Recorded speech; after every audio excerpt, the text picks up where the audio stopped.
So, good afternoon to everyone. We are the group 3 and we will present ethics and invasion of privacy, data snooping, and social control.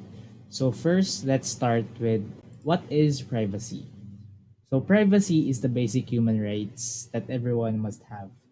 It is the right and protection of human beings to avoid themselves from manipulation, control, victimization, and other negative doings that one person can do to oneself or to other people.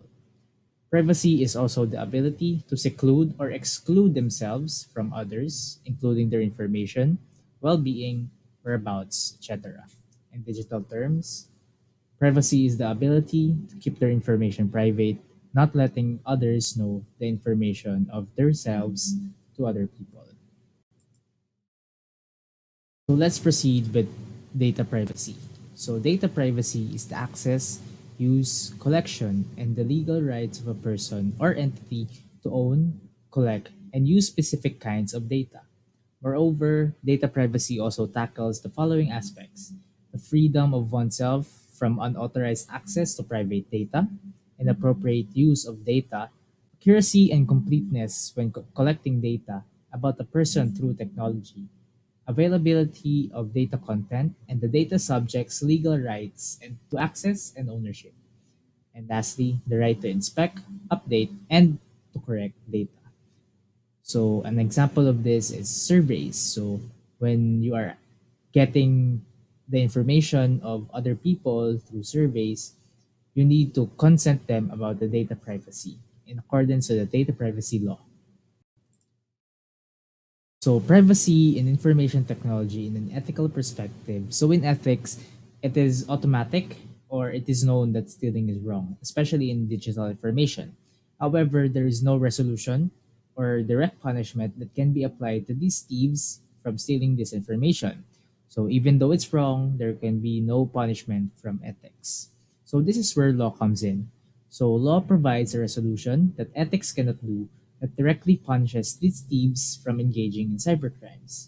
However, ethics can still provide a context to the law to ensure that the law is being implemented fairly to both parties and ensure that the due process is met. These are the three kinds of threats to privacy in information technology. So the first threat is the social engineering attack. Social engineering attack work by psychologically manipulating users into performing actions that the attacker desires or disclosing sensitive information. It employs psychological manipulation to dupe users into making security errors or disclosing sensitive information. So these are the social engineering attacks examples. It includes phishing, spear phishing, malvertising, phishing, whale, pretexting, honey trap, and smishing. The second threat is the password attacks. A hacker can obtain an individual's password information by sniffing the network connection, using social engineering, guessing, or gaining access to a passwords database. An attacker can guess a password at a random or semantically. So the password attacks includes the brute force password guessing, dictionary attack, pass the hash attack, and the golden ticket attack. So the third and last threat for this topic is the malware attack. Attackers employ various methods to get malware onto a user's device, the most common of which is social engineering. Users may be prompted to act by clicking a link or opening an attachment. In other case, the malware installs itself without the user's knowledge or consent by exploiting vulnerabilities in browsers or operating systems.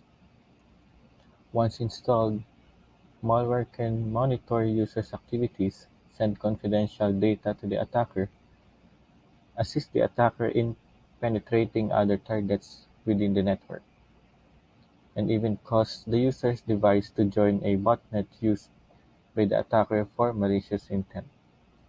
So for the malware attacks, it includes the Trojan virus, ransomware, wiper malware, worm, spyware,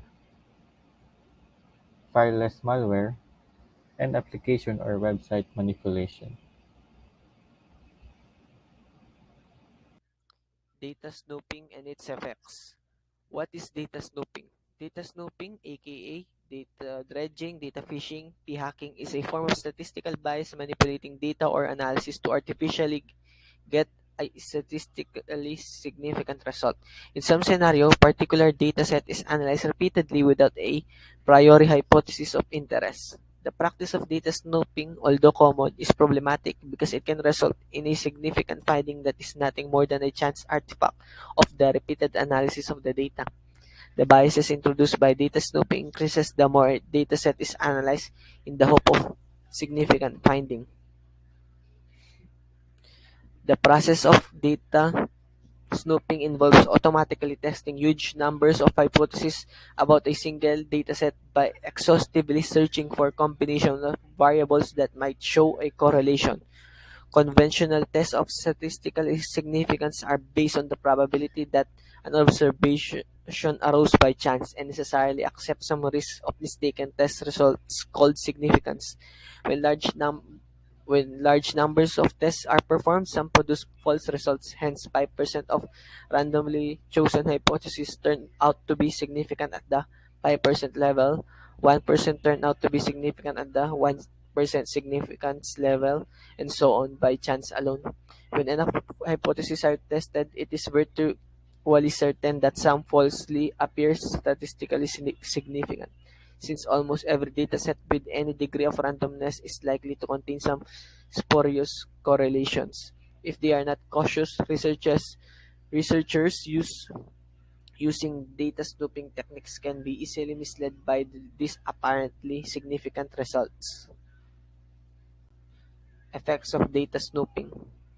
Data snooping has wide range of effects in studies and data analysis. It can have a negative effect on research studies, often without the investigator's knowledge, when done deliberately.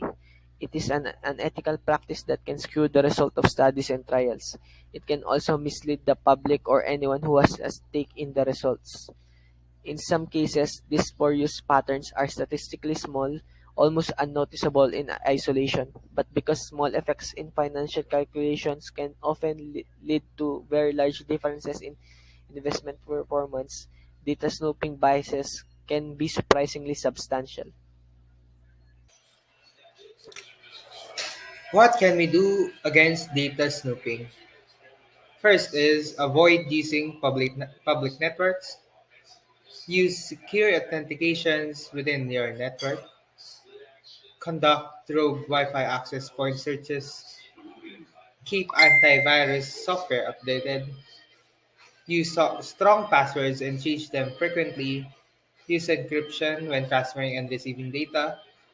Know your surroundings and turn your computer screens away from surveillance cameras. Data privacy laws in the Philippines and other countries. Data privacy laws. The goal of data privacy law is to protect the data of one's from unauthorized access, theft, and loss. It's crucial to maintain the data security and confidentiality by practicing good data management and avoiding unauthorized access that could lead to data loss, change, or theft. Listed below are some data privacy laws implemented not only in the Philippines but in some other countries as well. The Data Privacy Act of 2012. It is the policy of state to protect the fundamental human right of privacy communication while ensuring the free flow of communication to promote innovation and growth. It took effect on September 8, 2012. It's the governing law on data privacy matters in the Philippines. Under RA 10173, people whose personal information is collected, stored, and processed are called data subjects. Organizations who deal with your personal details, whereabouts, and preferences are duty-bound to observe and respect your data privacy rights. Specific rights. Right to be informed. The right to be informed is the most basic right as it empowers you as data subject to consider other actions to protect your data privacy and assert your other privacy rights. Right to access. This is your right to find out whether an organization holds any personal data about you. Right to object. When you object or withhold your consent with the PCI, with PIC, should no longer process the personal data.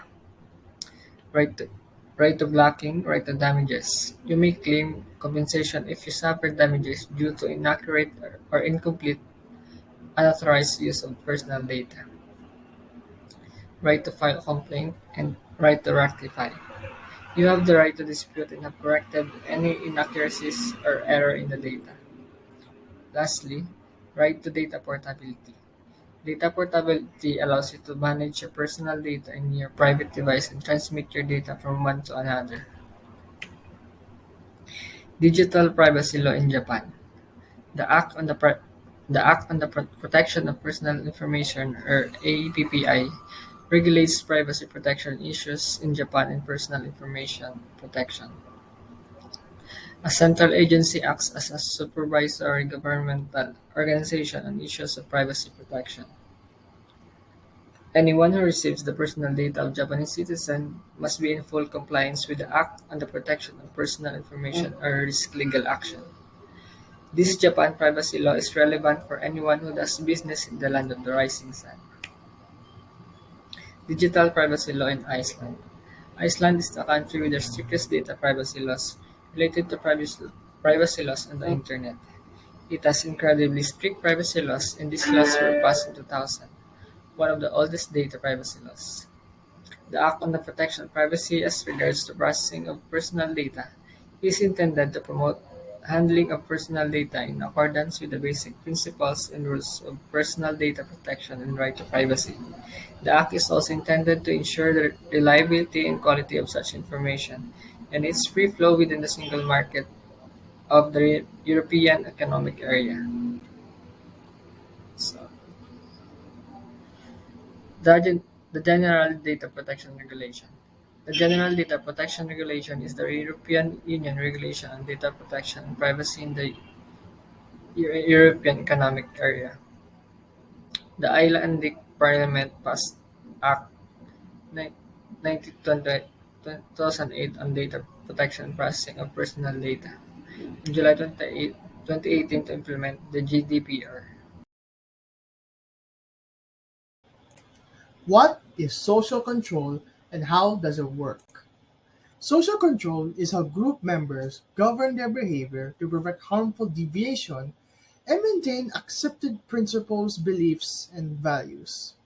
Although one can use it to punish someone, its primary purpose is to show that societal regulations and cultural standards are fundamental. Extremely abnormal behaviors are classified as crimes, and the classification itself might be viewed as a tool of societal control. Social control aims to keep following accepted standards and regulations regardless of where it comes from. And it can come from many places, and these examples can be from family, peers, and institutions.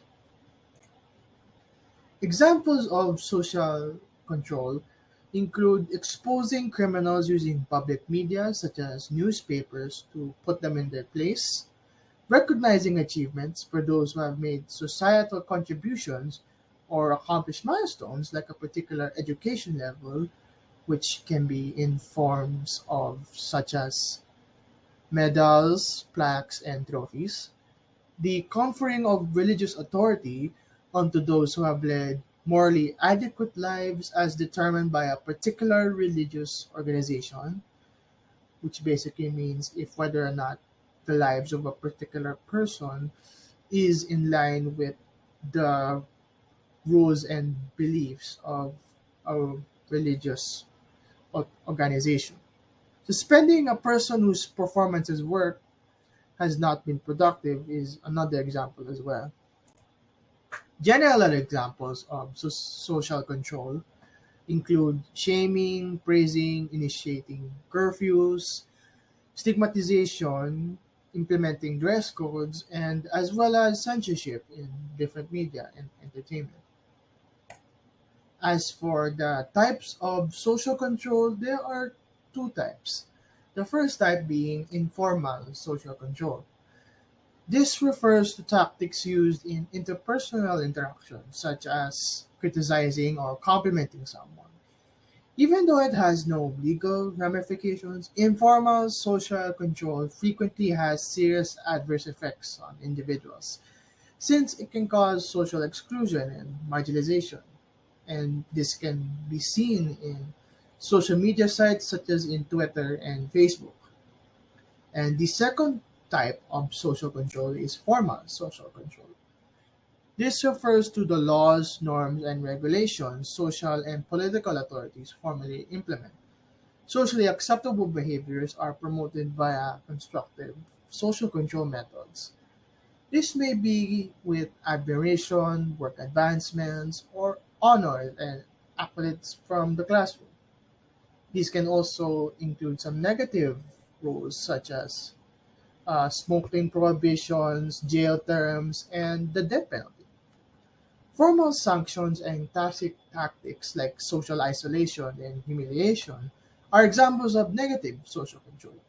In contrast to positive social control, negative social control targets socially undesirable activities, which basically means like crimes or things that are generally embarrassing or put bad face on a character. The effects of social control. Here we have the three effects of social control: exploitation, inhibiting change, and psychological pressure. First is the exploitation. Certain higher position groups, like the government or individuals with power, can use this in a harmful way in order to achieve their personal intentions. This intention includes financial or personal gain that can affect the lives of other people or groups of people, like an organization or company. Second is the inhibiting change. Inhibiting change can affect how people see their life with specific individuals around them.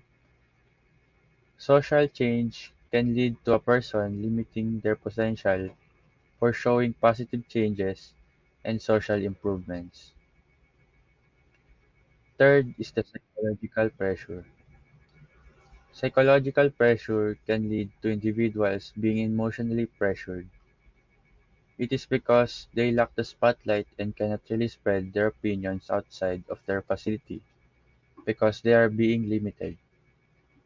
The oppressive act can lead to a group of people's mental illness, creating disabled personalities and mental disorders. Examples of these are the people who live in a controlled environment like a prison, asylums, homes for the aged, etc.